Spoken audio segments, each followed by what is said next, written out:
Hello, and welcome back to Weekend Cartoon Reviews. This time, we're reviewing Scarlet.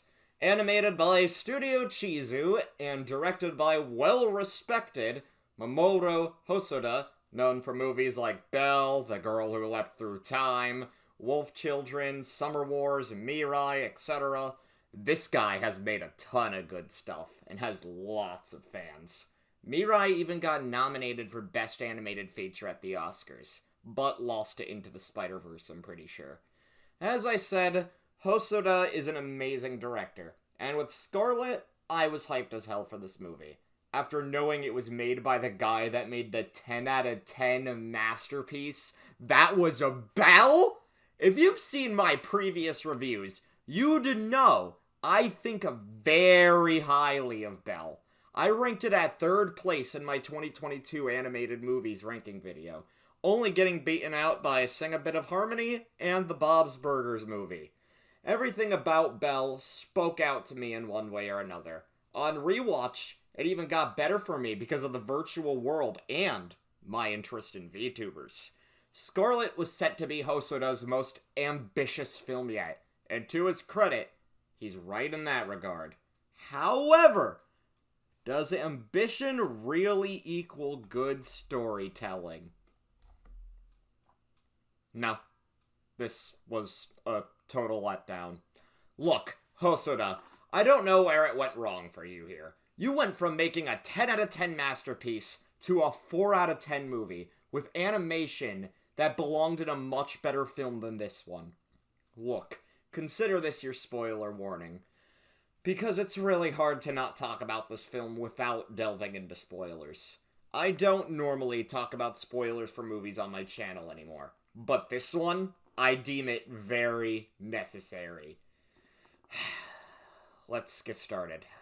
The movie follows Scarlet, in which her dad gets murdered by her uncle, who is the king. She goes on a quest to kill him, and the story is like a retelling of Hamlet, but with a female protagonist. I think it'll make this review better if I talk about what I liked about this movie first, which, again, honestly, isn't too much. The one thing I was constantly impressed with was the animation. I've never seen a movie quite like Scarlet in this way. So yes, in that regard, and the story itself, the film was ambitious. Unfortunately, as I've established, Hosoda mixed up ambitious and good storytelling. He couldn't find a way to combine the two here. I give him flack because I know he can make good movies, but I just don't understand how he fumbled on this one. It baffles me genuinely. While watching the first act of the film play out, I was like, oh shit, maybe Japan was wrong about this movie. I'm getting into this. I say this because I knew prior to watching Scarlet that the ones who saw it in Japan said it sucked, which I should have taken as my warning sign for this movie. Unfortunately, they were right. This movie does suck. I've never been so hyped for a movie, only to feel disappointed and also feel like I just got rage baited by it. More on that later. My other positive circles back to the first act of this film. They were building Scarlet up to be a jaded badass who doesn't trust anyone and has killing as her answer to her problems, having to confront the hatred of her own son, of her own uncle, who also doesn't trust anyone. Sorry, I mixed my words up there. Anyway, the first act had all the ingredients to make this movie good. The motivations of all the characters made sense, the tension was earned very well, and I was really getting into it. The issue is that this movie is a revenge story, but it sure as hell does not act like one at all. Some might call that subversive, but this one, every element was undercooked. And they really speedrun the revenge part of the movie, to be honest. To the point where we get to the climax where the big final battle happens, which is really cool as shit to look at, by the way. I just feel nothing but frustration watching it! The second and third act are really slow-paced, and some movies can turn slow pacing into a good strength. We've seen this with both Beauty and the Beast and The Wild Robot. all my problems with the movie, to be fair, are small. Which, yeah, I get what you're saying. If they're small, then why are you complaining so much about this movie? It's because the problems just kept piling and piling and piling on top of each other, and they just wouldn't stop, and it got to a frustrating point. Even in the first act, I had an issue, where yes, Scarlet does want revenge for her deceased father, which again, I got behind. I would have wanted to kill the guy who killed my dad too, if I was in her shoes. More on this later, by the way. However, the scenes that contain Scarlet and her father having a bond are put on rocket speed for some reason. And it feels like we didn't get to know her dad much as a character before he died. We don't know what he was like outside of how he treated Scarlet. It's like not barely elaborated on. It happens within like the first 5 minutes of the movie.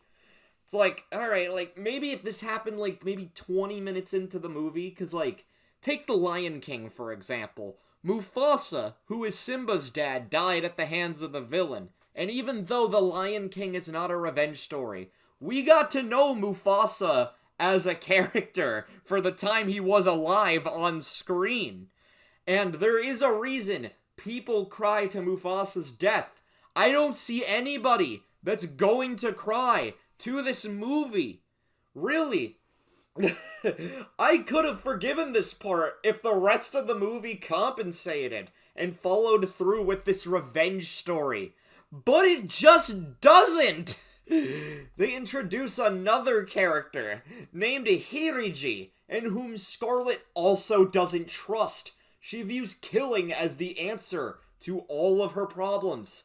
But then there's a scene where she cries for him?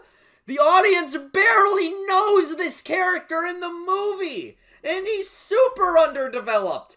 They even shoehorn a scene of them dancing together that doesn't tie back to anything else that happens in the movie.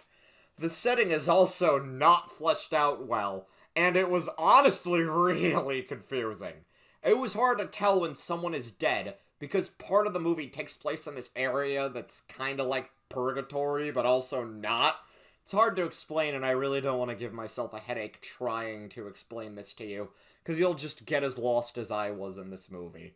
It was difficult to understand in the film itself as well. And if you thought all that's bad, the worst part of this film is the ending. Look, I understand completely what this film was trying to go for, and it is a good message. It's obviously going for a revenge that isn't the answer message and hatred consuming you, which, yeah, I'm down for movies like that. I'd love to see a movie like that. However, they treat Scarlet getting her revenge like it's a reward, like she did something to earn it. This is also hard to explain. You'd have to watch the movie to see what I mean. Which, by the way, if you haven't already guessed, I recommend you do not do. Scarlet goes up to her uncle, ready to kill her, and the audience is also waiting. And you're not gonna believe what happens next. I'll give you a moment to think about it. She decides to forgive him for whatever reason. There's barely build up to this for her to make this decision. The reason, though, she does it is because her dad said in his final words before he was executed was to forgive. I'd be like, fuck that! And just kill the guy. So then he tries to kill Scarlet in the moment. And Scarlet just gives up, saying she doesn't forgive him, but she's done fighting. She then has a crisis deciding whether or not she should kill him in the moment. Which she doesn't, by the way. Instead, they contrive a death for him, and it's not nearly as satisfying as it would have been if Scarlet were the one to kill him. Yeah, this is real. This is all that happens in the climax. I'm not making this up whatsoever. Some message doesn't work in this context, in my opinion. Yeah, revenge isn't the answer is a good message, but it doesn't fit with what this film had in the first act at all. You could argue character development for Scarlet, but in that final confrontation, She's indecisive and makes the absolute worst decisions. It doesn't matter because he dies anyway. But if she didn't kill him, the whole kingdom would have been doomed. Unless, the contrived death happens. And the narrative makes that clear. If the situation was a much more low stakes than this, then the message would be justified, in my opinion.